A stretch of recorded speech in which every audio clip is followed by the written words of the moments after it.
You're getting lazy in your old age there, Nate. I'm getting very lazy. You just sit back and take all the Patreon money, and we're the guys that have to do the work and keep the show entertaining for everybody. He's tired. He's tired from practicing on his new Predator table. So that's the perks of being the boss, I guess. Yeah. Should we talk about Joshua Filler destroying everybody in China? After I finish out that very rude statement from Ray, I don't get to play on my Predator table yet. Oh, guys, I'm gonna have to go. I've got a leak in my room from the bad weather that's coming through, so I'm out of here. Sorry, guys. There's water coming in my room. Sorry. See ya. Shit. Sounds good. Well then. Have you hit balls on your table yet or no? I can, but it's I don't have a light for it yet, and I got like cathedral ceilings, so my ceilings are like 25 foot tall. So you're ready for the China Open next year? Yeah, pretty much. So I do. I'll give a shout out to Littman Lights, who's going to be joining the podcast as a sponsor going forward. They are sending me a very, very, very beautiful 9-foot light, hopefully by the end of this week. So huge shout out to Littman Lights. I think they're pretty widely considered one of the best in the business, and I believe that they are very, very, very awesome. And I guess I had my pick of lights, and that's kind of the one I wanted to go with. I decided I feel that it's the best light for not being overly bright, but also giving enough light that you can see the entire playing surface. And I don't know, I just really like the Littman lights, so I decided to go with them. They're American made too, right? They are American made too. Fantastic. Bald eagle noises. Little Chris, yes, I cut it, I guess now almost 2 months ago, and it's already growing back in. That's why I knew it wasn't going to be too long of a wait for the beard to pop back up. We should have a race to like, I don't know, what do you think, like 6 inches worth of beard, 5 inches worth of beard? I mean, I'm going to have to spot you, obviously, a month, but if there was ever a hot race in Fargo, that would be it. Yeah. That's awesome that Littman's sending you a light. Are you getting one of their panel lights or one of the perimeter lights? I think, don't they have perimeter light design too? If they do, I don't know about them. Okay. So maybe it's just one of their like 3x or whatever. Yeah, 3x6 is what I'm getting, I think. Cool. Or 3.5 by 6.5 or something like that. Cool. So, yeah, feeling pretty good about that one. Hopefully, I'll have it early next week, and I can set it up just in time to leave for the U.S. Open. Fantastic. Yeah, U.S. Open's coming up in a couple weeks. I know we just had the China Open finish up, and was it Filler and Raga in the finals? It's their second major clash deep in a big tournament in about a month and a half or so, 2 months. Yeah, and it's the second tournament that Raga has come runner-up in, and I believe. Do we consider the China Open a major? I feel like we would just about have to, right? Well, it's a big event. You'd have to ask Mike Pinozzo if it's a major or not. It's definitely a big event. The competition is super high. Is it single elimination, that tournament? I think it's a modified. Modified, so like you have to. I think it's a modified. Yeah. Got it. Yeah. But it's. I mean, because it's China. I mean, it's really actually hard to get any information on the tournament at all. Yeah, that's a shame about stuff. There were a couple streams that popped up, and I think you can already see the final match. I mean, Filler. There is YouTube. One on the spot, template rack. It's just, it's going to be a gun show, so it makes sense that 2 of the biggest guns made it to the final. And was it winter break or alternate break? It was alternate break, right? Yeah. Alternate break. Yeah. So that at least makes it, you get your innings in. It's funny because, now we have like a good year. We got Pinozzo in. Hey, there you go. We have about a year now of watching the 9 on the spot break box format kind of really mature, and then seeing now 1 on the spot template rack thing. It's a little bit because of production and lack of stuff, but it definitely feels less interesting. You know what I mean? It just feels like who's going to get on the lowest ball more often, that kind of stuff. So there's that. The break is a lot easier this way. Oh my gosh. Yeah. I mean, it opens up, it makes it so that, you can get a lot of big upsets too, like low 700 Fargo is it's not a shocker if he happens to, jump up and Absolutely not. beat an 800 or something, because, the break is so significant. The alternate break, I think, is necessary in that format, because otherwise you get guys just running eights, sixes, sevens, eights, and then, I don't know, it could become a thing. So, yeah, no, congratulations to Josh. He's kind of like, that's his first big win in a little while, because he hasn't really won a big event recently. He's gone deep in a lot of events. He's been playing real consistent, but hasn't like crossed the line. Yeah, I mean he's won a Euro Tour. I mean we're not considering those majors, but that doesn't mean that they're easy to win. He did win one of those this year. But he's gone deep in a bunch of the like matchroom stuff. He keeps getting beat. He got beat by Kachi. He got beat by, a bunch of people in different events. He got beat by Raga in the last, I think it was the European Open. So, I mean, and one of the that's a fantastic match, right? Yeah, it was one of the Hill semifinals matches. Right. Yeah, I mean, Josh is. I mean, you have like these little flare ups where like I don't want to say that FSR was a flare up, because I mean he's still very deep in a lot of these events. But you'll see like Kachi kind of come up, and you see these players that come and they spike and then they kind of go back down. I mean, lesser degree, you could even argue Albin was one of those. But Josh just seems to be one of the consistent at the top, probably the most consistent player at the top to always be there. And then, snap a few of them off. Yeah, he's always threatening. I mean, he's super talented. So it's like you give him an open kind of field like this to play one on the spot template rack where he doesn't have to do. He's going to be guaranteed more open shots on the one that way. I mean, he's going to run over a lot of people. You got to play really, really good to beat him. So, that makes sense. I think we have it's going to be a busy kind of couple months here in the US as well. Some big tournaments coming up. Some huge ones. What do we have? Well, I guess this coming weekend we have the Connecticut Open with Jason Shaw's room is hosting that, and then we have the Michigan Open as well. This coming weekend is the tournament at Rax in New York, and then I think Jason Shaw's event is the following weekend. Am I wrong in saying that this is? Yeah. New Hempstead, Rex. Yeah, you're right. Yeah. So then next week would be the Michigan Open, I believe, because Michigan Open is overtopping the Connecticut Open. Yeah. Correct. Yes. Jumping the gun. I have no idea what I'm talking about. So what happens when I'm not going to the Michigan Open. I just lose track of when it is. Three big pro events in 2 weekends. The Rax event is this weekend. There was supposed to also be an event in Florida this weekend in Tallahassee. That was on the matchroom schedule, but there was a scheduling conflict after the New York tournament got added. And then there was a request to reschedule it, but we couldn't reschedule it for Florida for this year. So we're going to push it to next year. So next year we'll have a big matchroom ranking event in Zingali's in Tallahassee. Then next weekend is going to be Jason's event right before the US Open. So did you get into that?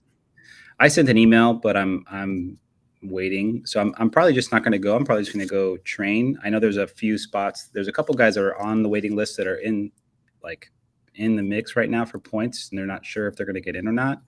And I think there's been some cancellations from some of the Asian players because of other stuff going on.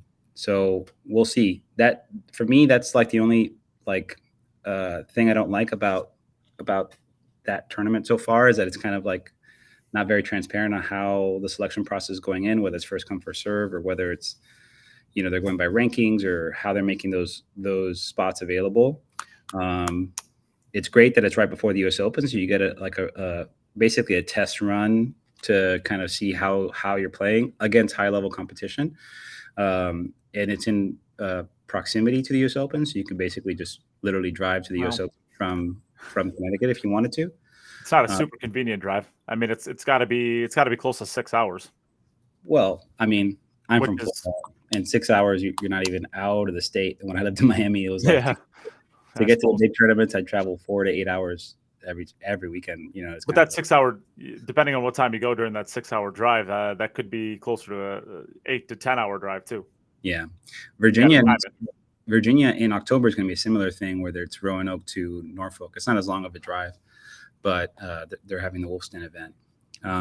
But yeah, it would have been cool to have it more fleshed out where you could just buy your entry fee right away and put it up. But hopefully the guys that are trying to get in can get in and can compete and get those spots, because you want to make sure that the guys that are in, let's say, the top 5 to 10 range in points, that are in serious contention right now, get equal opportunities to compete against the other guys that are in that range vying for points. You don't want to give them an extra barrel and not include other guys that are in that same range.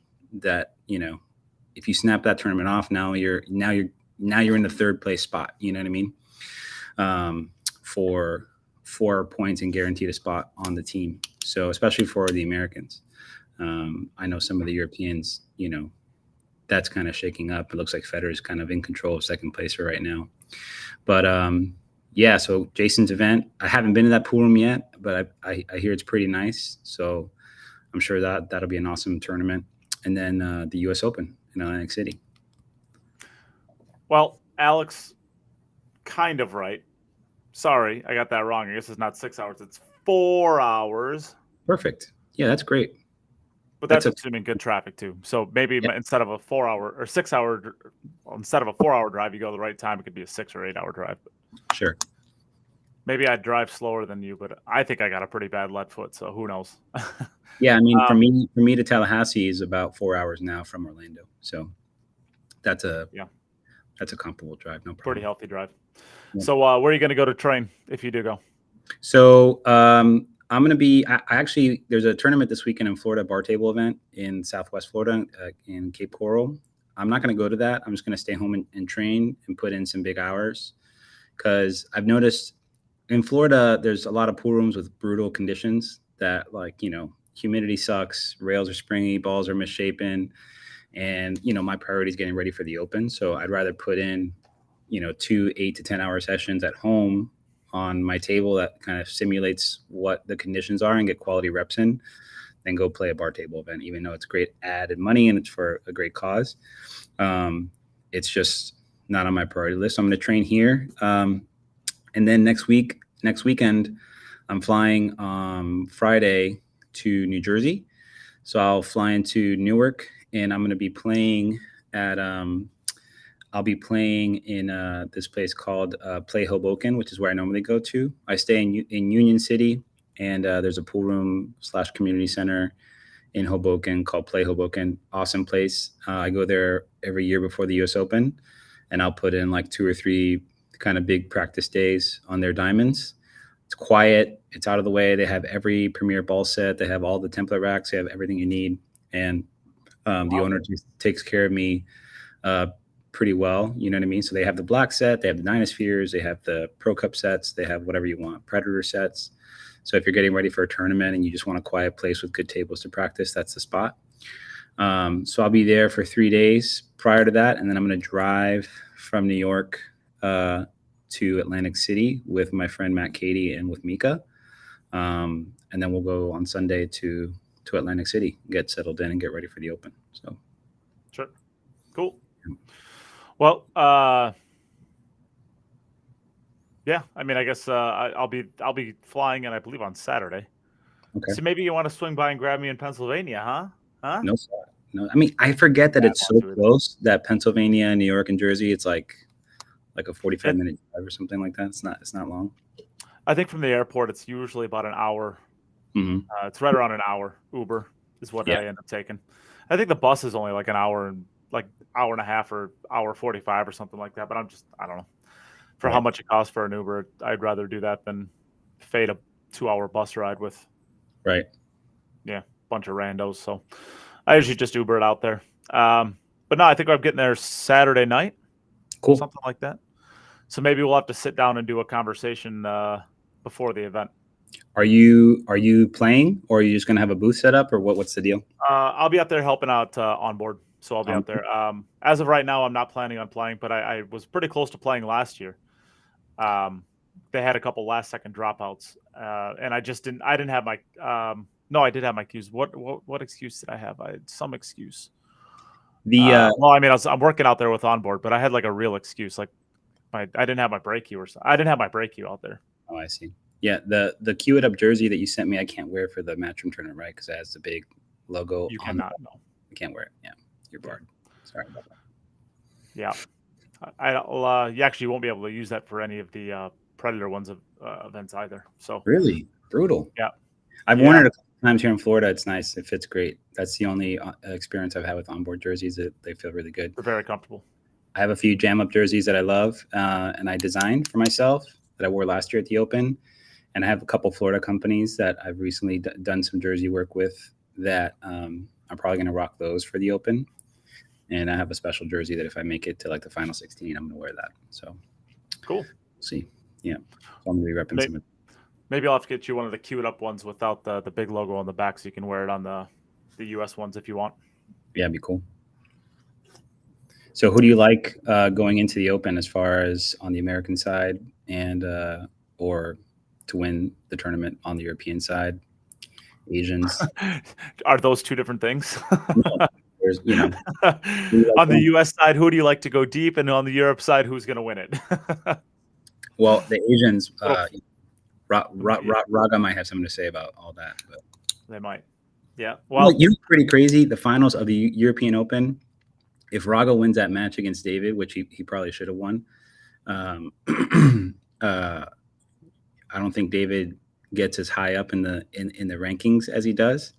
But that last game, that missed ball on the side, saved the easiest shot in history. Well, it's not really anybody on Facebook.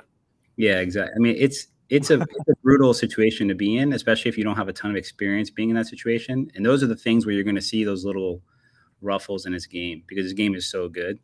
So the things you're going to get that are error prone, it's not from like tactics or decision making on the game side. It's more of like execution, with regards to the moment and those kind of things that are kind of a little bit more.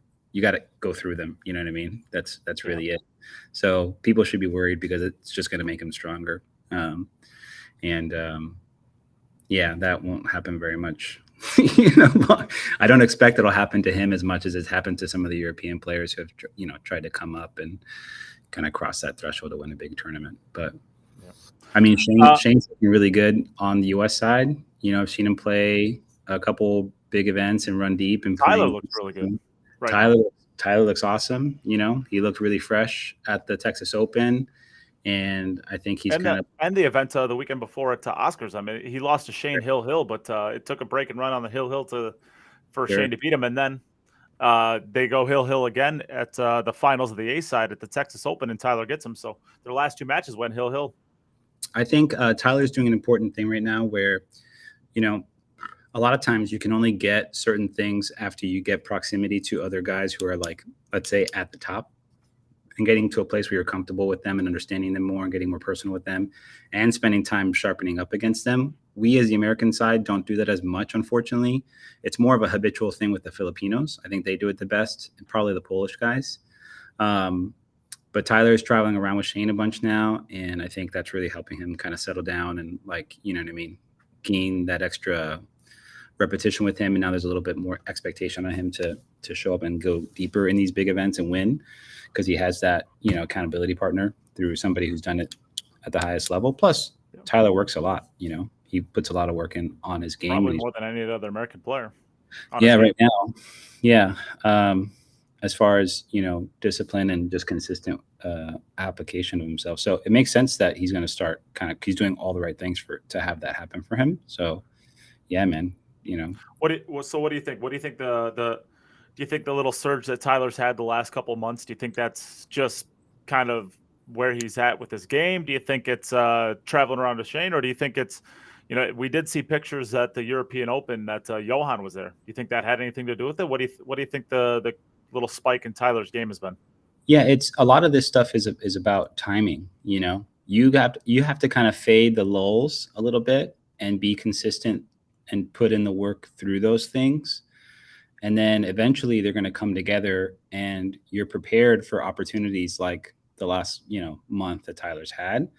You're prepared to capitalize on them. And that's what he's put himself in position to capitalize on those things. And it's not necessarily one specific things. It's decisions along the way and consistent application of time and effort and focus that prepared him to have that opportunity to then, hey, I went deep in this tournament, went double hill, got comfortable with that, and then, snapped one off against, one of my idols. That's awesome. So it's more of a culmination of dedicated decision making, and it makes sense that and his break is awesome. This format, he's among the best breakers in the country. And, even last year at the International Open, he had a few sets where he just broke and like it was silly, up there with like almost as good as Federer's break, like his own kind of style of it, but really consistent. So that all bodes well for him going into something like the Open because he's on a high, you know what I mean? And confidence is growing and he's becoming more comfortable. So we'll see, Yeah. Do you have any insight on why the Texas Open is not on the Matchroom schedule? I do. I think that the main sticking point for it not being on the Matchroom ranking point is because the owners did not want to adhere to seeding. They are old school. They've run the Texas Open now for 50 years. It's the longest running tournament in the country, I think. And they want to keep it as a true open event and not do the seeding thing. And, Matchroom, that's a thing for them. They want to, reward the players who are going on the Matchroom tour and, putting in their work to, go through the rankings and collect points. Like I'm a seeded player at the US Open, which doesn't guarantee you that, you're going to have an easy draw. Last year, might get you Anton Raga first round. Yeah, exactly. Last year I drew BJS first round. You know what I mean? So it's like that's not an easy draw at all. And the guy plays great. So but you're not going to play Shane or Filler first round. Yeah, that's true. So there's that. But I think as far as the Texas Open goes, they don't want to do the seeding thing, which is fine. It's fair. I think it's a fantastic tournament, and I think it's one of the best tournaments in the country, and it should be on the rankings list. So maybe eventually there'll be some kind of concession. Well, I spoke to another promoter that is running a match ranking events, and they were very, very, very much not happy with the idea of having to rank them too. Not only because it's a logistical nightmare for like tournament directors, especially with Ed Ladawi's in the chat. So let's get him involved in here. He had a bunch of dropouts at his event last year, and then you're gonna have to do like seeding too. It's just a nightmare having to who's backing out the morning of the tournament, and now we got to find out where the seedings are gonna be, and now it's just what's your thoughts on the seeding process as a whole? I don't know how I haven't ran a board with this format, and I'm wondering if Digital Pool maybe has a way to resolve that for tournament directors with a more automation driven kind of thing where you put in the parameters as like a function and you have kind of metadata attached to certain players. They're on the list that's seeded and they have their seeding position and the board does it for you. I think that's the smartest thing to do. I know Bo Powers ran an amazing event at Amazing Billiards in Walden, Mass. And we had no hiccups. And, he had a couple, a few places not full of a full bracket, but that was great. The Bob Stock Memorial ran great, so I know these guys are doing it. It's just a decision to do it. And then I'm sure Matchroom will give guidance on how to make that stuff happen. And I'd imagine that that's something that Digital Pool could do, that you credential your event as a Matchroom event and it factors those things in. And maybe they have active plug-in to the database of whatever the rankings are, and it could just factor that in when they do the draw. I think that would probably be the easiest thing to take the pressure off the promoters.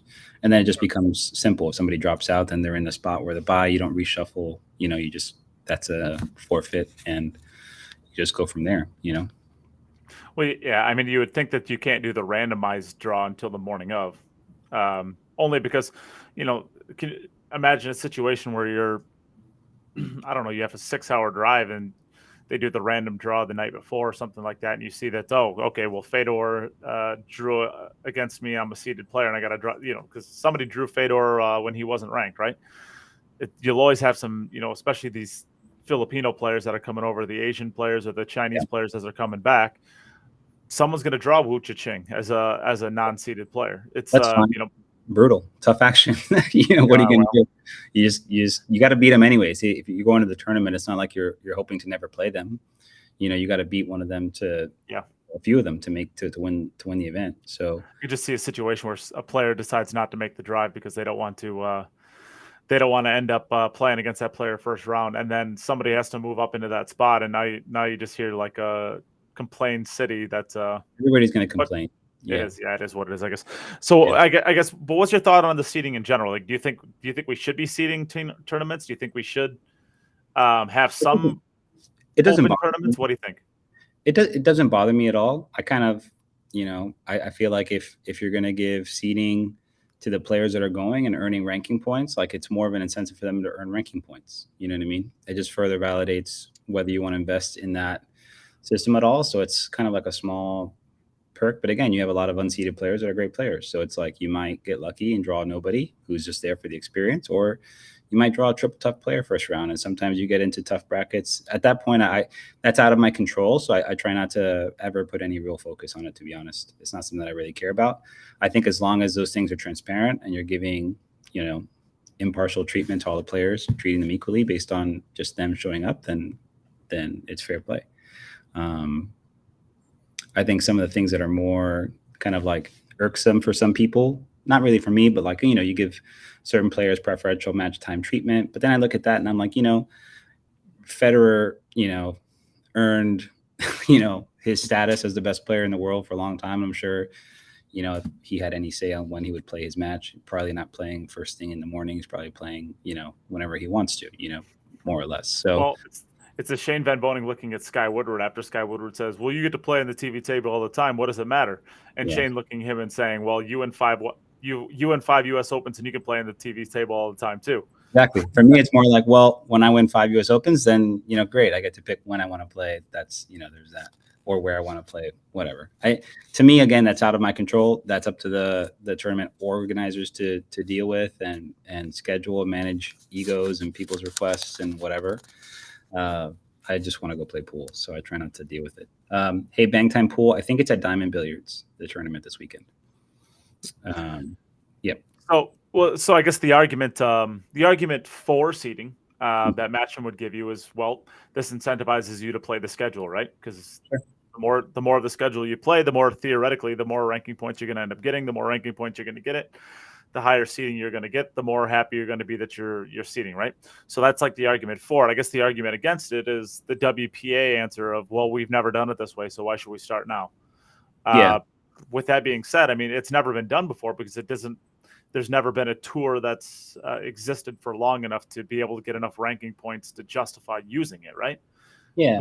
So was it not used because I think in the world, in like the WPA world where it's a lot of different organizers, and people putting up tournaments that are just events that are being sanctioned, but they're open events, but they're put together by different bodies. They're just being kind of approved by WPA. Then it makes sense to just have them be pure opens, and that's fine too. You know what I mean? But because each one of these tours that we're talking about are underneath one organizer, and that organizer is trying to incentivize people going to that tour, then they're creating a structure where you get rewarded for going to those tours, and that makes sense.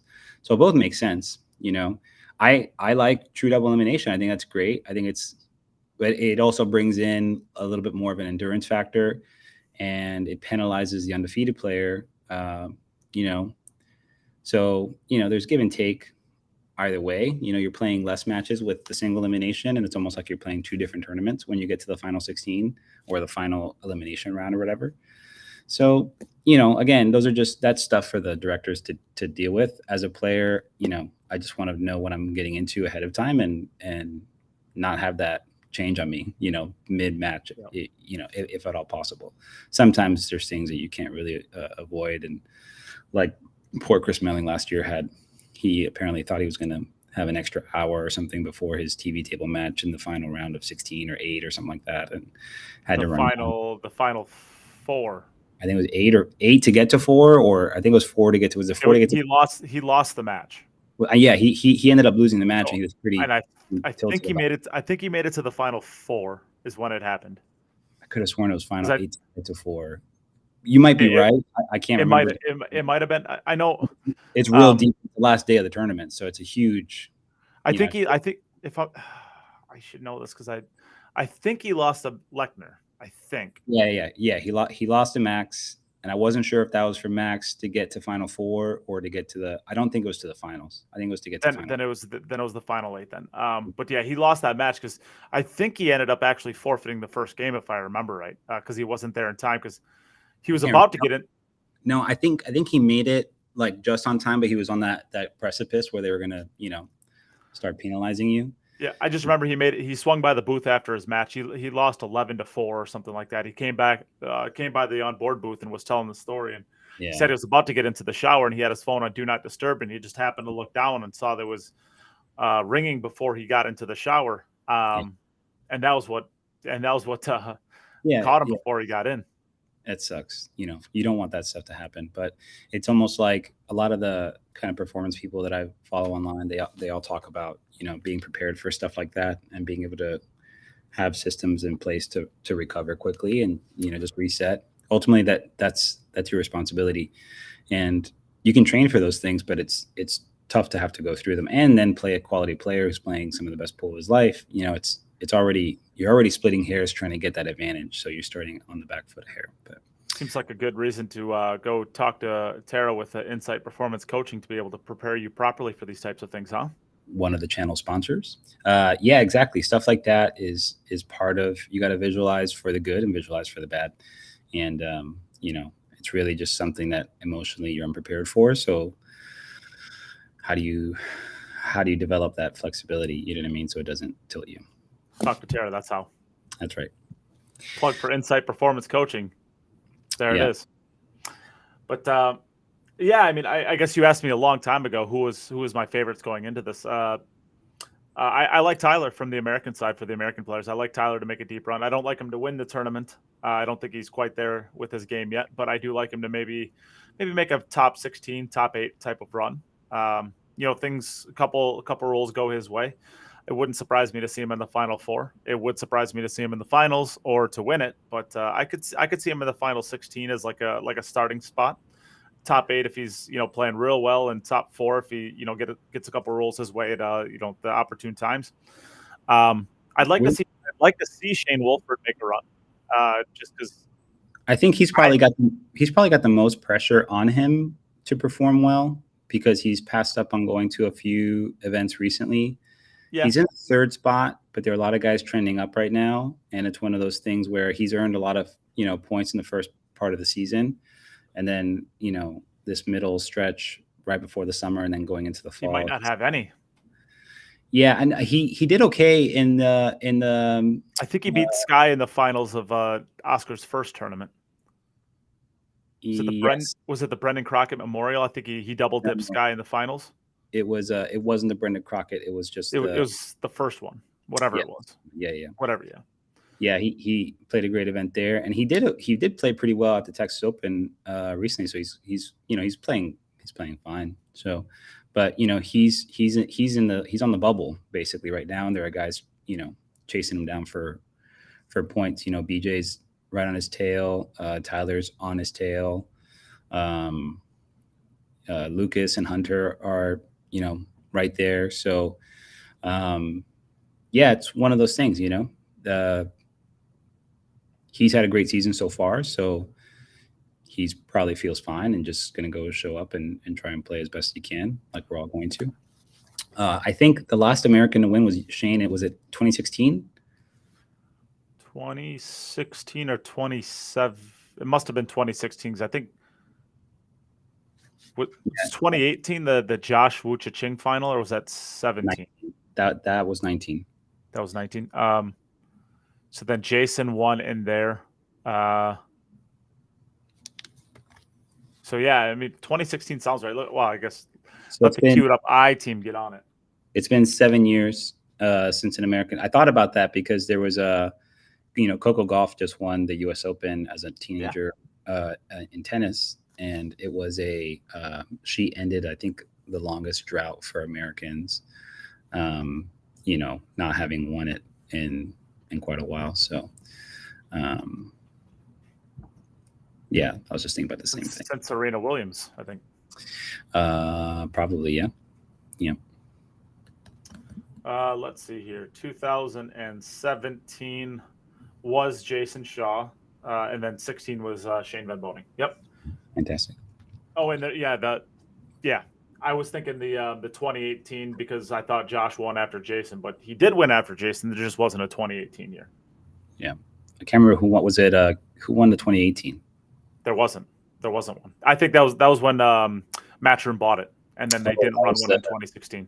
Oh, I see. So there was a gap year.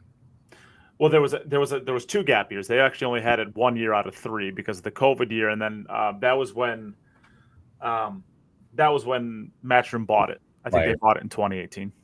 Yeah, brutal. So, So after the Open, then there's the Wolfsden event happening right before the International Open, and then there's also going to be, I think, the Vietnam and Asian Open. Correct. The Asian Open. Yeah, that's right after the U.S. Open. I think Tyler. I think Tyler's going to that with Shane, and I think BJ's also going to that event. The Asian Open is the 10th through the 15th. BJ Ushery's going to go to that. Yeah, he's going. He's got his passport schedule. He's going to go to both events, the Asian Open and the Vietnam. Oh, good.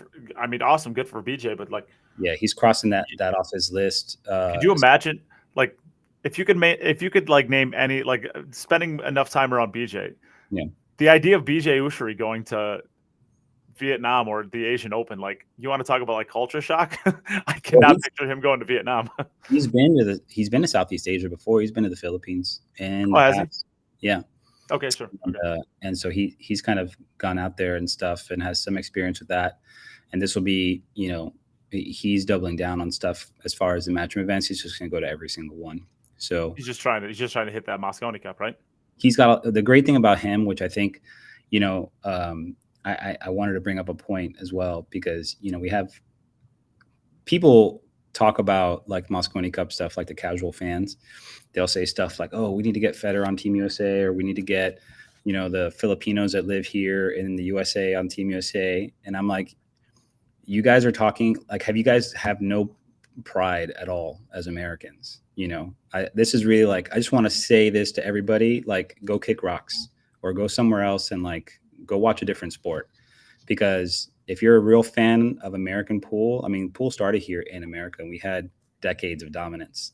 Europe didn't want any of it, and Europe got better. They pushed their skill levels up, and now they're in a decade of dominance. And this is how these things go. They're now putting the responsibility on the American players to get better. And there are a lot of American players right now who are getting better. You just don't see them because it's expensive and it's hard to get out there, and there's a learning curve that you have to go through. BJ has a great resource because he has some local people who are investing in him, making sure that the price barrier between him and getting to these events doesn't exist. You know what I mean? So he can just go and fade it, and he's committed to going. And that's what you need for guys like that to make that jump from 760 to 800 and get those reps against top guys. BJ is one of the only Americans this year who has a win against Federer in match play. Damn it, Matt. That's the argument I was going to give. Right. Okay. You got to go through. U.S. is the land of immigrants, man. I totally understand that. But people are saying it because they just, the pain point for them is we just want to win the Mosconi Cup. So let's just put anybody in. Of course. Let's have Alex Pagulayan and John Mora, and then make it North America. Oh, and add Mexico, and then add South America. Stop it. If he wants to go through the process of becoming a naturalized American citizen, it's a 5-year. And then wants to represent his new company or exactly. country.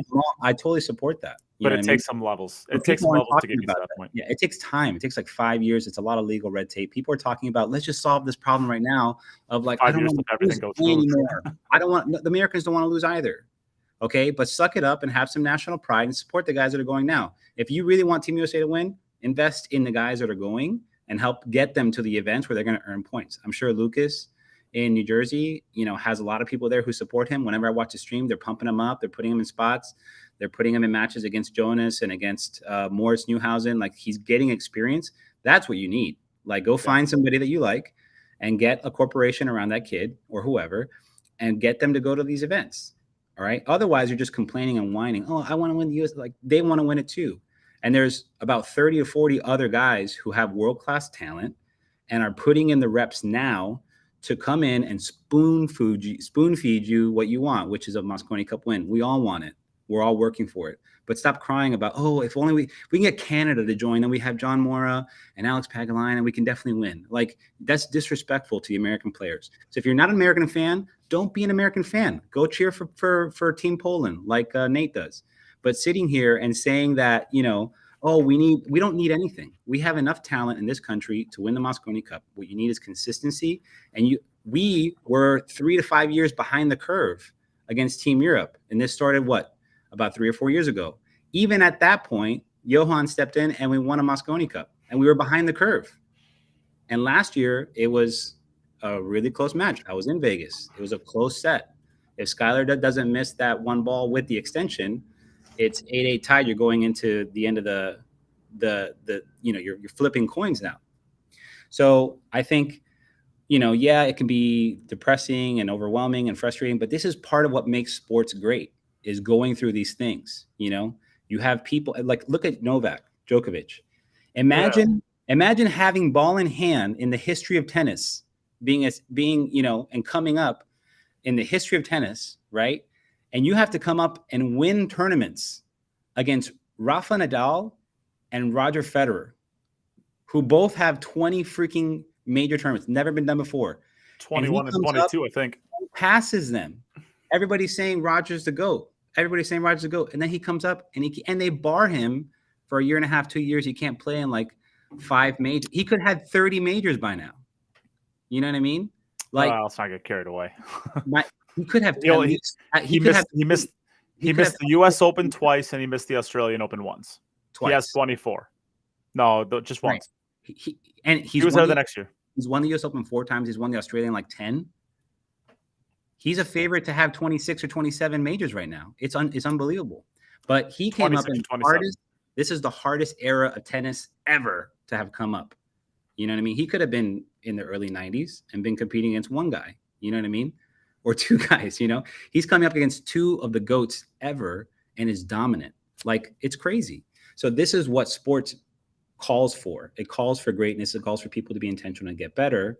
And that's what these Americans are doing behind the scenes. But everybody wants the instant gratification of just winning. They just want to win. They don't want to suffer. It is painful to go through this stuff in a sport where you have such little reward and such a high cost to get there. That's why you don't see a lot of Americans in the mix right now, because they've gone through that pain threshold and they didn't even have the Matchroom Tour set up to even give them an incentive to want to go out. Now there's an incentive, and there's guys that are coming up hitting balls 5-6 hours a day, multiple times a week, and putting in the work. And you're going to start seeing them come out and get deeper. You've already seen BJ win sets against Federer. You've seen Lucas take a set off Federer. You've seen these guys kind of like rise. Lucas is going to be. I think this year is a little early, but I think next year. I'm worried about the things that he does surrounding the game, surrounding the tournament play, I should say. I don't know how many times that I've seen him at 3, 4, 5 o'clock in the morning still up gambling with anybody who will play him up. Those are things that he'll smarten up to, because he'll realize it costs him an extra 2 innings late in the tournament when he's tired, because he's investing more in the gambling side. Shane did it too. When Shane was coming up, he was at Derby gambling and playing. And then he was like, you know what? My priority is a tournament, and I'm going to rest and freaking, just put my effort in every match, because it does take a ton of energy to win those matches. So that's 23. He's young. He's a baby. 22. This is stuff that he's going to experience and go through, and then he'll find what works for him. But you got to go through it. Shane Wolford last year paid his due. Probably should have been on the team last year. Has paid his dues and now knows what works for him. You know what I mean? He went into the UK Open and took home $4,000. He made the final 16. You know what I mean? That's hard to do, because you have to make the final 16 just to break even. Yep. Just to break even, maybe make a little bit of cash. You know what I mean? But he put himself in that position because it was worth it to him. So he stole 4,000 points from there. like these guys are working hard. So if you're an American fan, this whole like calling, oh, let's have this person become like, dude, you're looking at it the wrong way. We have had the talent. We have the talent now to win. We had realistically, the talent even if we don't, we had the talent last year to win from... with a dysfunctional squad. Earl was not a functioning player. Unfortunately, he didn't show up to the event and wasn't mentally sound. It became, and so he was an unproductive player for the team, and he had extra matches. You mean he did exactly what everybody said he was going to do? Crazy. I don't really care about what other people say so much. It's more about how you play in the moment. Because when he went to the International Open, he looked like one of the best players in the country. And after that tournament, you know, it's tough to swallow for, let's say, Wolford, because he was in that bubble spot, you know, but I understand the murkiness of the Earl situation because of the year prior, all that stuff. If he would have played like that at the Mosconi Cup, we win the Mosconi Cup because he doesn't fail in the 2 spots that he had chances to win. And those 2 extra points puts us on the hill. And maybe you get an extra spot from Oscar and you get 1 point from Oscar and you win the cup. So we're already there. And that's with a dysfunctional squad. And Europe had freaking 4 guys over 820. If they would have picked Federer, they would have had 5 guys over 820. So they have on paper a dominant team and they only won 11-8. And that was with us having a dysfunctional squad. So like unpack this and realize if you get 5 guys out there that work together and are committed and just show up and win 1 or 2 points here, 1 or 2 points, that's how you win the Mosconi Cup. And you have your anchors, Sky and Shane, go do what they do, which is what they always do. Just go play solid. So like the mystery to winning the Mosconi Cup is not a great mystery. It's just timing and opportunity. You know, those guys are human too. They put on their pants the same way you do. They go to the bathroom the same way you do. To sit here and talk about them as like if they're deities and how we can't win is short-sighted, and it's ignorant of what happens in competition. Because I watched the first 2 days and they were dogging it. They were feeling the pressure because they feel the pressure. The coach was sweating. The coach was physically sweating. He was. Yeah, he was. You know, Shaw was shitting his leg. I mean, it was like everybody goes through it. And these are the best players in the world. So if you think that they're immune from dogging it in front of their home crowd, you just can never properly prepare for that event. No, it's not something that you can put in a vacuum and just, oh, this is it. This is the algorithm. This is the answer. That's not how this works. That's not sports. But we still have to have a fully functional, competent 5 players. That's all you need. You need synergy. You don't need one superhero. Okay. It's not going to be one guy to go in there and carry the hook. That's not how this works because you can only play a certain number of matches. You need a cohesive team. Although Sky does his best job at that. Sky does pretty good at dragging. Carries his nuts in a wheelbarrow and rolls it in and just drops it on the table and does this. Like he plays like a gangster in that event. It's just like he's built for that. You know, he plays great. I mean, it's super like, how do you not admire that? You know what I mean? And he just goes out there and gives you everything. When you have 4 or 5 guys that have that attitude, that go out there and give you everything, that's the recipe for winning. That's how you win in team sports. When you give everything as a unit. Okay, so who are the 4th and the 5th? So I think with what you're describing there, you're talking Shane, Sky, and Tyler. So who are your other 2 players? To me, right now, if I have to pick today, it's Wolford and BJ. That's been the roster for me, probably the last 3 months, 3 or 4 months. Interesting. That's it. I like the Wolford pick, but I think Oscar still gets the nod for me. No, Oscar's not going to get the Oscar's not going to get the nod unless I'm not saying who I think is going to get picked. I'm saying who I would pick. No, if you're asking me who I think is going to get picked, I think Billy. I think Billy and Shane. Billy who? Thorpe? Yeah. No, I mean BJ's out traveling, playing every event. And he still doesn't. And he still has almost the same amount of money points as Billy. Billy won 1 event. He won 1 event, and he's played less events than Billy has, I think, especially at the beginning of the year because he missed a couple at the beginning of the year. But Billy where is he? You know, he's kind of playing. I think Billy is at a point where he has to prove himself.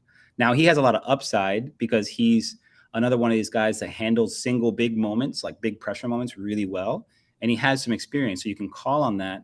But if he's not up to form and doesn't have a strong U.S. Open, he's not going to get the pick. Like if you're putting it up to a decision and right now it's about who's playing good now, you know, who's playing good right now. To me, the cohesive team, Tyler's playing good. Wolford to this point has earned a spot. If he can just stays consistent, he'll get a spot. And then I think it's going to be like, let's say if BJ and Lucas have solid US Opens and international opens, like in those spots, if they have deep runs, one of them is getting the pick.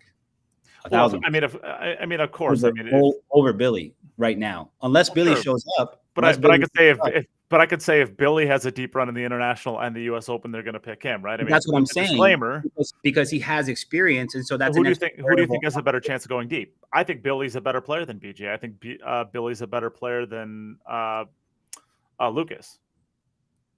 Billy again is one of these upside potential guys, but a lot of that has to do with how much work he's putting in. Because he's not one of these guys that's like a let's say a Federer, right? Who's super fundamentally sound. He's a rhythm and feel player, and if those things aren't clicking, then it looks really bad. It looks really bad fast. Sure. Whereas somebody like BJ is a grinder, and even if he's not feeling good, will win matches against top players. Like I've seen him come to Orlando and beat Lechner and beat these top Europeans, some of the Asian guys come here and play a big pro event and beat them by grinding, Yeah, but you're talking about somebody who's, I mean, if there's one thing about BJ, that he always has these giant headphones on and he's always blocking himself out from the room. You can't do that at the US, or you can't do that at the Moscone Cup. No, I totally get that, but he's playing in certain events where he's not doing that too. So if your argument is, he wears headphones, like. No, my argument is I've seen Billy under those lights. I've seen what he looks like at the Moscone Cup. That's the only caveat you have for Billy right now, is that Billy has experience. I think he's a better player than BJ. Okay, that's fine. That's a fair assessment. But having BJ playing every event now and winning matches and qualifying points and traveling and doing these things that Billy's not doing, and he's playing better pool right now than Billy's playing. Well, I mean, and I'm also looking at the history of the JJ's picks, because if it came down to who was playing the events and who's peaking at the right time, Earl would have never gotten the pick last year. Earl played one event that entire last year, basically. I think it's fair to say that the Earl pick was JJ can say what he wants as far as this was this was a me pick, and I totally get that, because Earl had a fantastic international open, and the international open should count, because again, you're talking about guys who are peaking. Who's peaking at the end? Bergman made the team after having a fantastic run, didn't play anything all, that whole season, had a great run at the international open, made the team. Like, he's a wild card. The coach is allowed to pick a wild card. Absolutely. Matchroom had what happened to them with Earl the year before, the COVID year. I thought it was BS. It could have been avoided. And so for me, it felt like one day sooner. It's 10 days earlier. Just have it not be a factor. Yeah. Whatever. Okay. That happened. That sucks. Now you leave yourself vulnerable. Did you play good enough this year to earn that spot? Every time JJ's talked about the team, when he talks about guys on the outside, it's not Josh Roberts. It's not it's BJ, it's Lucas, it's Tyler, it's Shane Wolford. And then somebody always has to mention Billy, and I'm sure he's talked to Billy. Billy knows what he has to do to earn that spot. Right now, I think he's on the outside looking in, based on the season that he's had. That's just me. That's just me. If I'm picking today, I'm picking BJ and Wolford and Tyler as the three guys. Those guys are solid, strong competitors and know how to win, and BJ, to his credit, has more experience than all of them, maybe except Shane, as far as over time playing competitive pool. He has zero experience in that arena. I understand that, but what do you want? You're going to have guys who are coming out, who are quality players, who guess how they get that experience? By going to play.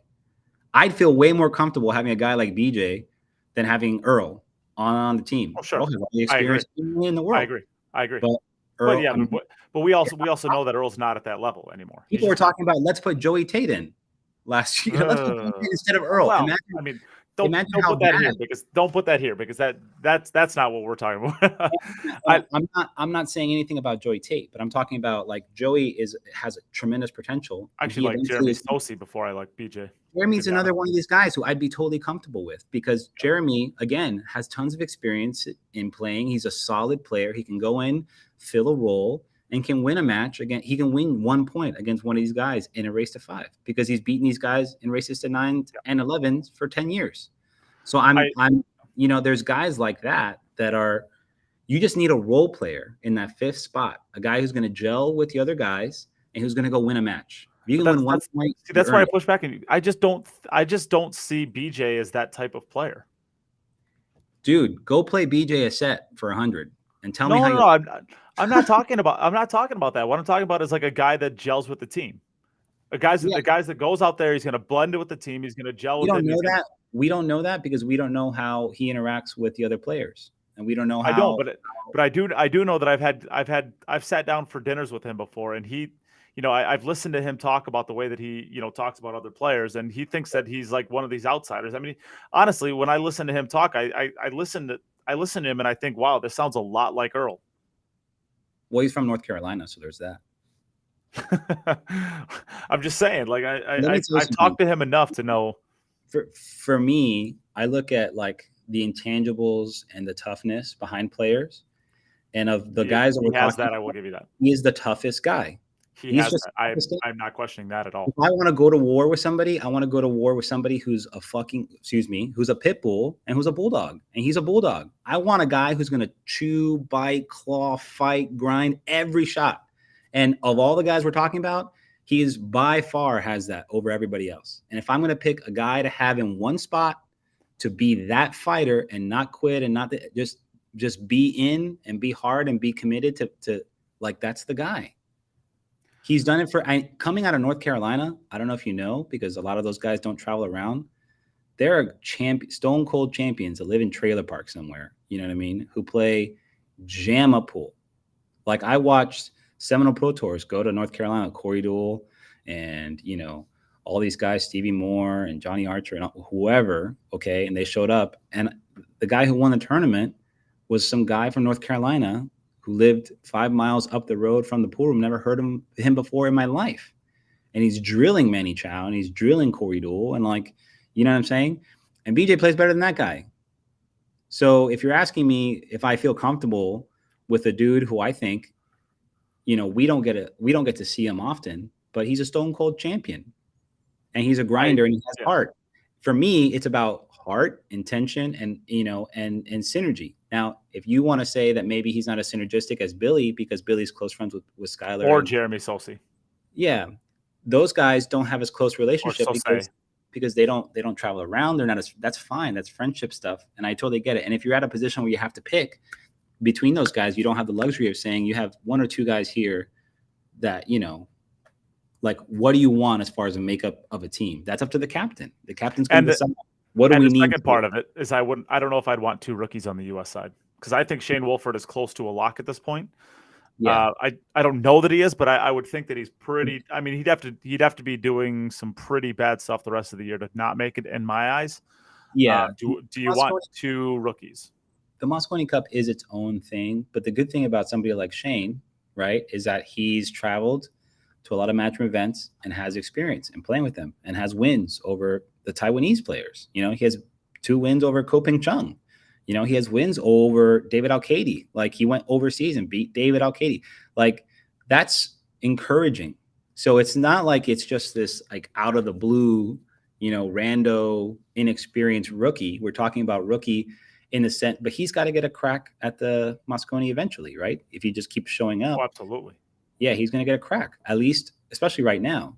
In 5-10 years, maybe we have another 5-6 guys that are in the mix. And now it's really like, but you need these guys to continue. You need to reward these guys who are going out and taking the shot, because those are the guys that are going to be the next part of this 10, 15 player rotation of people that are legitimate picks until the wave of juniors get enough experience, like a Joey Tate, like a Landon Hollingsworth, like a Laz Martinez.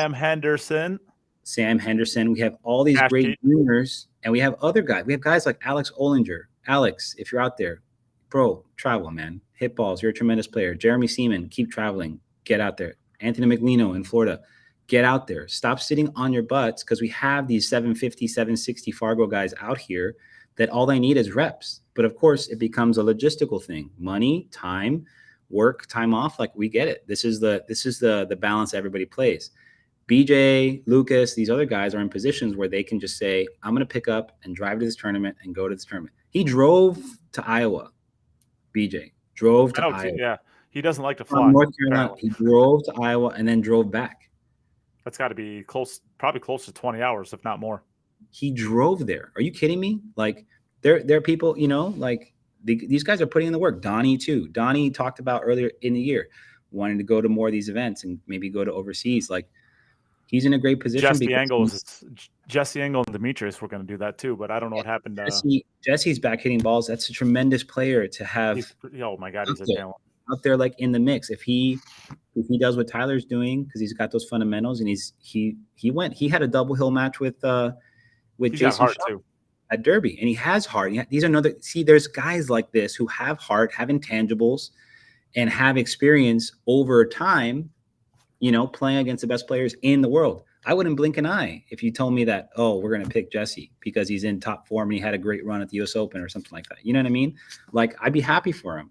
There's a ton of guys like that. So if again, just to circle back on my point, American fans, like, just cool it. Okay. We're in the transit. We're in like year 3 of this transition where we're like 5 years behind the curve. Like, the next 2 years are going to be really great for American pool. And we have the receipts, okay, of you saying, oh, I want to have Alex Pagulayan and John Mora in Canada. Like, bro, go walk, go somewhere. And I have all the respect in the world for those guys. They're tremendous players. It sucks that they're not involved in something like this. But, I mean, come on, have some American pride, bro. Jeez. Ed Ladawi's so wrong. I think the 2 best junior players in the entire U.S. are still Cash Keaton and Sam Henderson. Cash is another one that, I mean, he's a tremendous talent. He has a win. He has a win over Federer. He beat Federer last year's Texas Open. He beat him in a 9-ball event. It was 9 on the spot. It wasn't the break box, but it was 9 on the spot, template rack, and he beat Federer. So, then that's a race to 9. And he's a junior. He's got backers and he's getting in action. I know all that stuff. Like, that's the culture that he's coming up in. So you don't see him as much as Lucas. But if he cared about the tournament stuff and wanted that exposure, he's a guy that should be traveling and chasing, especially now that he's young and he doesn't have to deal with like the maturity of life and all the things that come with a mortgage and a family and bills and a job, whatever. Like, dude, if you want to play pool, like, cash your ticket, man. Now's the time. It's really about timing for a lot of these guys. And like, guys, the older guys who have experience and didn't travel because there wasn't a tour, they have a chip on their shoulder, and they have things to prove to people, and people don't know them and they want to say this and that. They talk about the juniors. We got guys that are in their 30s and 40s who are tremendous jam-up players who will know how to play the game well and are smart players. And that's what you want. You want guys that are tough, that can hold up under pressure and know what it's like to get matches and steal matches off the best players in the world. That's what you want. So I think the US is in a good spot. I think we're in a East Coast bias. It's driving me crazy. Yes, I forgot about Cash. Did you forget about Sam again too? The kid that just doesn't play juniors for like 6 years and goes and snaps off 2 of the 3. There's a few of those guys. There's another junior. I forget his name now, but he's from, I think, North Dakota, and he doesn't play in any of the JIC stuff. He just goes to pro events because that's where he's focused. You know what I mean? And he's gotten big match wins against top players, and a super humble kid. And he's working on his game by himself in his city. He has a barn where he has a table, and that's it. He's out there training, and then he goes and plays big events, and he's just going through that process over and over again, learning. So Keith says Brandon Schuff's beat stops. Yeah, I mean, there's 7 or 8 players in the they're early to mid 30s that can beat any European pros that come over here. The problem is they only play 4 months out of the year. I mean, you're talking Chip Compton, you're talking Josh Roberts, you're talking Brandon Schuff, you're talking Donnie Mills. Johan is super talented player. These players don't play for more than 3, 4, 5 months out of the year. I mean, maybe the most talented person that I've seen as far as and he's not young anymore, but probably the biggest waste of talent I've seen of any of the U.S. players is probably Shane McMinn. He's not willing to play any events. Yeah, and that's up to him. That's a personal decision. That's a guy that gained a lot of experience and could polish up and become a legit player. Obviously, we talk about guys like Bergman. We talk about guys like Justin Hall. Sorry. Justin Bergman is the biggest waste of talent. Sorry. No, Bergman and Justin Hall. I missed him. Justin Hall's Hall a and good one Justin too. Bergman are the two most talented, like, American players probably the last 20, 30 years. And they're under realized talent because they don't put in the work behind it, and they're not disciplined enough to go, or they have decided not to go and chase these events. Now, if you had those guys locked in as options, and you have as part of this pool of like fully polished, they're out competing and sharp. I mean, Justin Hall got like top 5 in the US Open, 3rd or 4th or something like that. When the year that Carl Boys lost to Kevin Cheng, he made a huge deep run and he was right there. You know what I mean? And that's, him not really training hard rotation for like, a year, I mean, the guy's triple talented and knows how to bank well, knows how to win, knows how to get the cash. And he Please played. stop with the Mike DeShane stuff. You want to talk about annoying the Fedor on Team USA? I find it more annoying to find. I find it so annoying to hear the Mike DeShane stuff. He's not coming back. He's burned too many bridges. He's done. In the last 10 years, Bergman and both Justins, I think now, except for Skyler. Skyler's come out and kind of really taken it to a high level.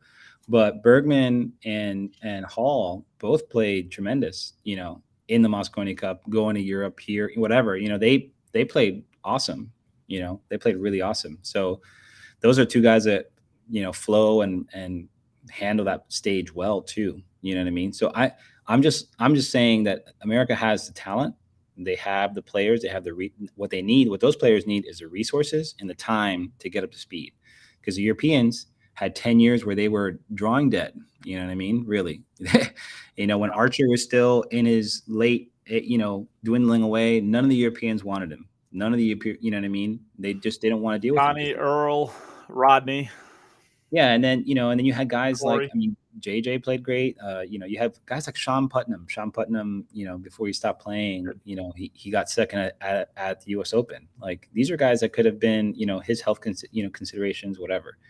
But we definitely have enough talent. We have enough players. We just need the resources and the things to time up. And maybe it's about building an infrastructure outside of the matchroom stuff, where those guys are sparring more regularly. Maybe there's like it's hard because we're spread out, but creating an environment where you can have a boot camp, a quarterly boot camp or something, where you invite 10, 20 guys and a few juniors and just get them to round robin, to spar, to train, to look at match footage. Like, you know what I mean? The guys that are serious about like breaking down. I like what BJ calls, it's basically a glorified chess game. You know what I mean? When you're playing rotation, you're playing 9-ball. How do you get to the point where you have the opening? And then you just handle your business, because everybody runs out. After a certain level, you run out, you make the balls, you break, you keep going. Now there's a situation. What's the right shot? What's the right move? Right? So now you're playing the chess side of it. And I think that the new break format lends itself to that more regularly, which makes it dynamic. So now you can sit back and watch situations where each player did something in a certain match, what worked, what didn't work, and you workshop that, you know what I mean? And then you go out and you play like a Mosconi Cup style thing. You get teams of 5 and you see who works well together. You just make notes along the year. That, of course, costs money and resources too. But if you're serious about building a program where Team USA as an entity wins, who's Coach Krzyzewski, who's hosting the combine, you know what I mean? Well, we're going to gather these guys together. D. Atkins has a great place where he hosts juniors and stuff. And Center?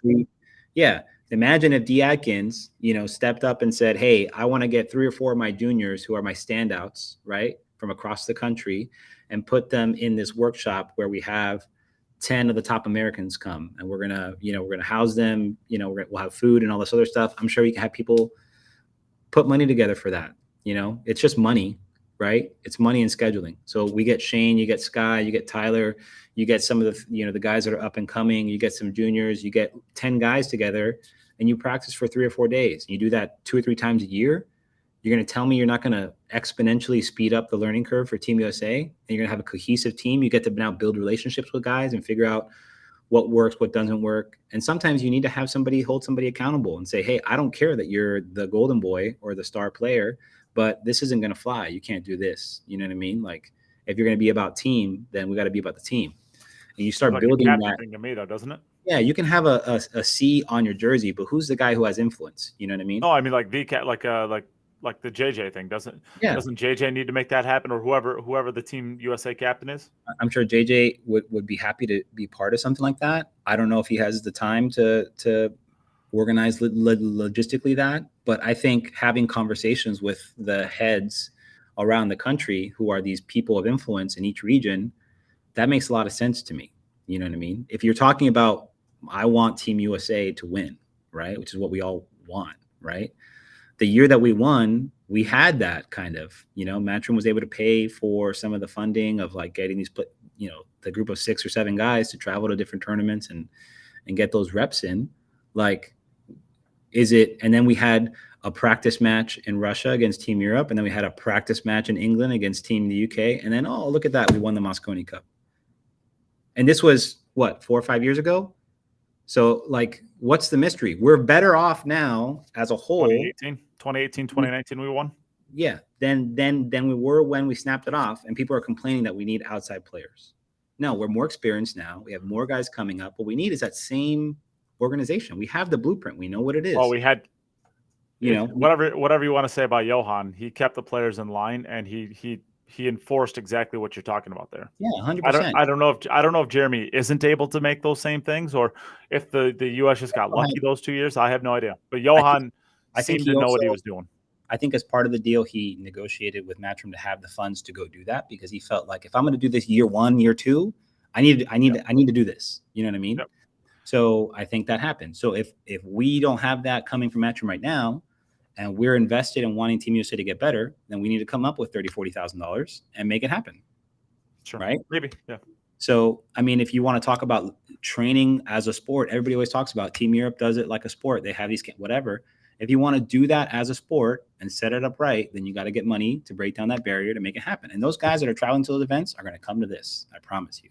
And you're also going to get seasoning for the juniors behind the scenes and get them up to speed to where they can legitimately be considered to be in contention for a wild card. Because right now they're not ready. They're taking it upon themselves to get ready, but doing that themselves takes 5 years, 6 years, 7 years of experience of traveling, of doing this, and that takes time. And sometimes life changes, things happen. You drop out of rotation because you have to go do this, or you go to school, you start your career, you start a family, and now your availability, and now you've missed a little bit of your window. Now you got to wait till that window reopens down the road. That's what happened with me. I was 23, and everybody around me was like, look, go to school, get your career started, do these things. And so my involvement as I was cresting up came back down. Now I'm on the other side of like 8 years, 9 years of doing that. And now I'm in year 2 of kind of just getting back in and learning again about myself in the competitive arena. There's a lot of guys that are doing that, you know what I mean, who are kind of going through that relearning process, because it's not like a light switch you turn on and off. A guy like Chris Reinhold is a perfect example of having the opportunity meet the availability. He was ready. He was there. He slotted in, and he performed well considering, he just was pulled into this huge thing and gained a lot of experience. You know what I mean? But we don't even mention him, but he has Mosconi Cup experience, and he's taken time off to get his career right and resolve the financial pressure of, trying to get to that elite level. It's the most expensive, the hardest, the loneliest. Like, it is brutal. It really is brutal to deal with. So for guys to have, like, I got to eat, I got to go take care of that so that I can come back and just enjoy pool and play pool and not be like, if I don't make this ball, I'm not going to, have dinner tonight or something. You know what I mean? Like, that wears on you. And unfortunately, it's a real thing. That's the reality of where we are as a sport. So until we get that outside money to come in and have people organize, and like, this isn't a crazy puzzle to solve. It's not a crazy puzzle to solve.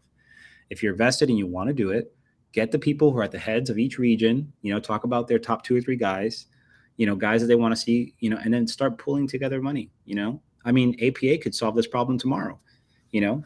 They really could. Oh yeah, they probably could. CSI could solve this problem tomorrow and talk about curating a training camp for the national team. They could solve the problem. They could do it today if they really wanted to. They could solve the problem today. It's just organizing. Imagine it's like less logistics and organizing any other tournament, but they could do it. Yeah. So I agree. The veil is not it's not this ethereal thing. It's a very simple puzzle to solve. It's input, output. You give yourself a chance to win. But until we have a system like that, then we got to go the slow way, which is paying your dues and traveling. And like, eventually you start figuring out, oh, I get along with this person. Oh, I don't really get along with that person. Oh, but these 2 guys I'm cool with. Oh, that guy said something nice about me. I didn't even know that he recognized my game or recognized those things. And now you You know what I mean? You become a familiar, and then you get to play with him and you view him as an equal and not as somebody that, you know, who knows, you know, but you break down all that mystery when you cut bread with somebody, you stay in a room with them, you travel with them, you get to know them. And that's stuff that doesn't translate, you know, in social media land, right? We have this idea of like what translates to what doesn't. Like, you don't know because you're not on the road. You're not there when, you know, this guy was stuck on the side of the road and needed a freaking ride and you helped him out and you know, whatever. Or like, you know, who knows? He stuck up, you say, hey, this person is talking about trying to steal your cues, you know, whatever. Like, that stuff is what happens in life, in real life. And that's where you kind of figure out who's solid and who's not, who's for you. And then, you know, you build like actual rapport. But if we want to have rapport across all these, Americans by nature are very individual, which is cool. There's a strong suit to that. But when we talk about a team event, we have to start building and fostering systems and places and environments that are supportive for the team, right? Supportive of people interacting together and progressing together. Mark Wilson, with his setup in Lindenwood when it was going, I was kind of like that because I came from South Florida and I was just alone. I'd practiced by myself forever. When I went to Lindenwood, it was like a soul level ignition for me. It reminded me why I love the game. I walked in and people across the skill level spectrum, like amateurs just getting started, and top players like a Landon or Sherrick or Bergman or whoever that would happen to be there. Chris was there. Reinhold. Yeah. Everybody there was super positive, super Andreas supportive. Madsen. Yeah. Super supportive. The Larson kids, all of them. Not the Larson kids. April Larson was Hansons? there. The Hansons. Taylor Hanson? Yeah. Her and her brother were both there. You know what I mean? But everybody there was. I don't think her brother was there. Her brother's 2 years behind. Yeah. I don't think he would have been old. He definitely wasn't there when Mark was still there. Well, I think Taylor only overlapped by like 1 year. Yeah, my experience Tristan there. Hanson's his name. Yeah, Tristan. My experience going there, that was the most positive pool-related environment I'd ever been a part of, and it was hard to walk out of that room and not be inspired. Like, if you ever lacked motivation, walking in there for 20 minutes, you were ready to run through a wall and play and drill and like remember why it's important. You know what I mean? And everybody there was no ego, and they were all about improving. And that ecosystem is like awesome, because a lot of these guys are you know, they don't have those supportive environments around them. And so they have to be tough. They have to be set apart. They have to kind of create these barriers around themselves because everybody's just talking crap about them or trying to knock them down. And it's no wonder we get a lot of guys who don't invest and go out of the way to do these things, because they don't have anybody around them that wants to support them and nurture the player, nurture the person. Mark, in that system, it was the dead nuts. I couldn't explain to you going there and leaving there. I was a different person, and I was there for 4 days. So imagine having something like that with intention that you do over like 3 days. You do that 3 times a year. America's a favorite. I'm sorry. Just doing that, I promise you, America's a favorite. And not only that, you have a project. Get it done. You start getting juniors to start believing in themselves and having friendships with these top players. Skylar does a great job of working with the kids. Wolford, those guys, like they reach out and they help them whenever they can. You start doing that intentionally as the leadership. I mean, we have to look at ourselves as men, you know, the guys who are at the top of our pool ecosystems in our different regions. Like, we have the ability to influence and change things, and we take the back seat and we never act on it. You know, D. Atkins is doing an awesome thing right now in his area for his juniors. Oscar does really great stuff in California for his juniors with Adrian, and his room is an awesome place. They have a culture. It's more action and more, but they're all about getting in and mixing it up and like working on their games together, and nobody there is afraid. You walk in off the road, you want to play, you're a good player, you can get a game there today. You have 4 games coming at you. I wanted to go in there and just practice, and I had people asking me to play, and I'm like, I have an hour. I need to get quality time. If I get into a gambling match, you know what I mean? It's going to be like, I'll be here for a while, and then I have to wake up early in the morning to do a project.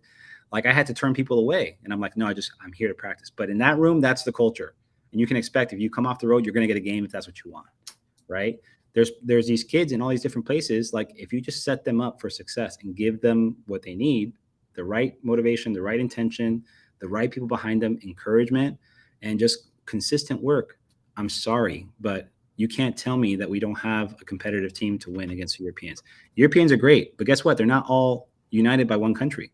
We're all American. They have to deal with somebody from Albania, somebody from Germany, somebody from Russia, somebody from Spain, and then learn how to gel, right? What they're enjoying is the benefit of being incredibly skilled champions, but they still have to figure that part out, the unity part. I think we have the advantage there because we're all Americans. Even though we have our own regional kind of subtleties, like we can all get behind the fact that we're Americans, right? So I think when we talk about setting ourselves up for success, like I'm not the one that's going to wave the white flag and say, John Mora, come save me. Alex Pagulayan, come save me. Jovan Bustamante, get naturalized as Federer, please. I'm sorry. I have too much pride for that. I'm saying, how do we solve the problem? Put in the work. How do we put in the work? Like, let's develop consistency throughout the approach. Let's get these guys together, watch game footage. Like, this is the stuff that any sports team does. So if you either have like a Kobe Bryant mindset of like, okay, this is the mountain that I need to climb. I need to beat Team Europe. I got to start working every day towards that. You know, I got to have a training camp. I got to make practice really hard. I got to be dedicated. I don't feel like it. I don't care. You want to know what happens when you have two guys that both want it and they're in it, the same environment, and one guy's like, I'm not motivated today. The other guy goes to practice. He gets up and goes to practice. It's not he sits down on his couch and watches Madden and talks about how good of a player he is. No, he gets up and he goes to practice because Tyler's practicing. Because Skyler doesn't like to hit balls, but he sees Tyler's hitting balls. Fuck, I got to get up and practice. Shane's definitely hitting balls. You know what I mean? He's practicing 6 hours at a time. Okay, cool. Shane's hitting balls. I'm hitting balls.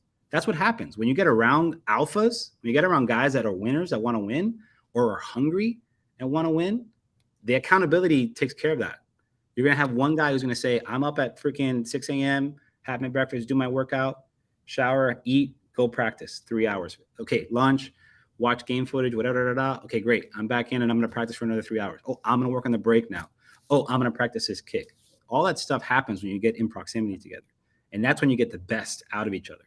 So if you just multiply that over and over again throughout the year and set it up, then it happens. You win. I'm sorry, we win. So if I hear one more person, oh, let's get Federer, Team US, that's the only way we change. No, that's not how this works. Federer's a tremendous player. I have all the respect in the world for him. I hope he joins Team Europe and is dominant. He's the best player on Team Europe for the next 15 years. I want him to I want to go and get our guys and go beat that guy. That's what I want to do. I want it as hard as possible for USA to win, and then I want to go win.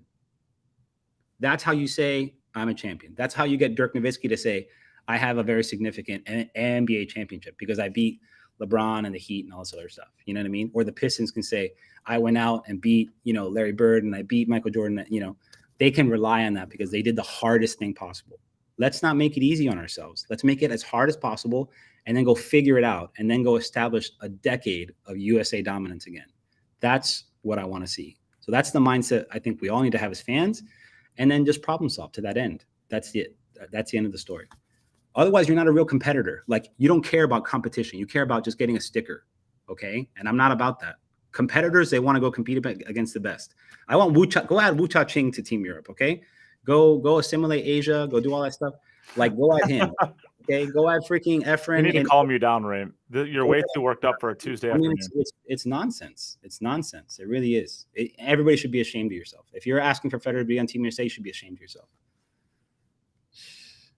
We moved continents and conquered a different part of the world to be Americans. Remember that. Go be an American. And I'm sorry to Native Americans. Yeah.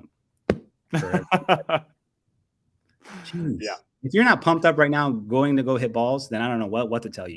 You need to go see a psych. I think that seems like a pretty good place to close it out. Thank you. Well, we'll give a shout out quick to our sponsors who will allow us to continue doing the podcast. So Jacoby Custom Cues, we love you. Here's an ad.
There you have it. The same brake cue I use, the Jacoby Blackout. We love them.